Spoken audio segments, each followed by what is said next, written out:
रक्षा मंत्री राजनाथ सिंह 2 दिवसीय लद्दाख और जम्मू कश्मीर के दौरे पर रवाना हो गए हैं। उनके साथ chief of defence staff Bipin Rawat और सेना प्रमुख जनरल एमएम नरवणे भी हैं। शुक्रवार को सभी लद्दाख का दौरा करेंगे और शनिवार को जम्मू कश्मीर का।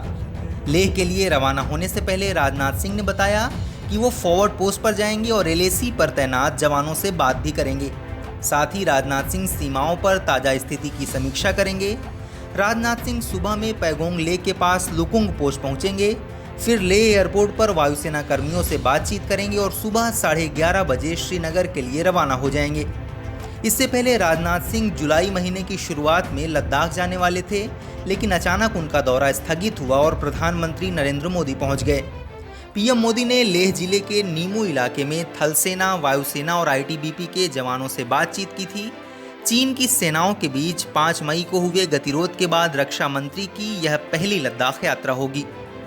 जनरल नरवणे ने रक्षा मंत्री को गलवान घाटी, गोगरा, हॉट स्प्रिंग और पैगोंग त्सो के फिंगर 4 इलाके से सैनिकों को हटाने के लिए बनी आपसी सहमति के पहले चरण के क्रियान्वयन पर विस्तृत ब्यौरा दिया।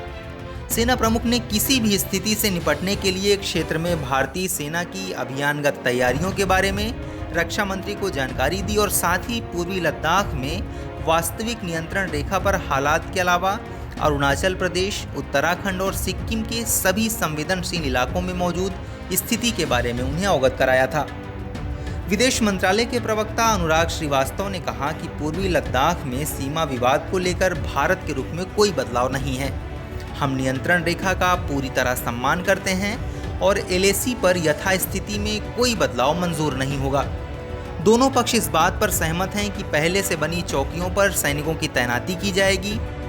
उन्होंने कहा कि पूर्वी लद्दाख में तनाव समाप्त करने के लिए सेनाओं को पीछे हटाने की प्रक्रिया जारी है। यह एक जटिल प्रक्रिया है और इस मामले में तथ्यहीन खबरों से बचना चाहिए।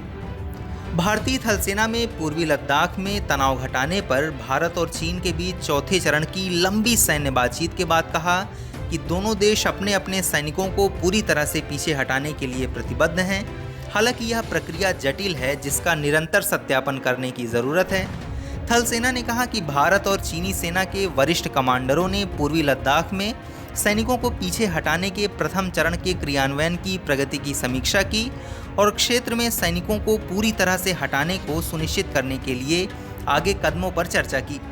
कोर कमांडरों के बीच चौथे चरण की वार्ता एलएसी पर भारतीय सीमा के अंदर चुशुल में एक निर्धारित बैठक स्थल पर मंगलवार करीब 11 बजे शुरू हुई थी और बुधवार तड़के 2 बजे तक चली। इस वीडियो में फिलहाल इतना ही। आप अपने सवाल और सुझाव हमें कमेंट करके बताइए। बाकी देश और दुनिया की ताज़ा तरीन खबरों की अपडेट्स के लिए हमारे चैनल लोकमत हिंदी को सब्सक्राइब कर लीजिए।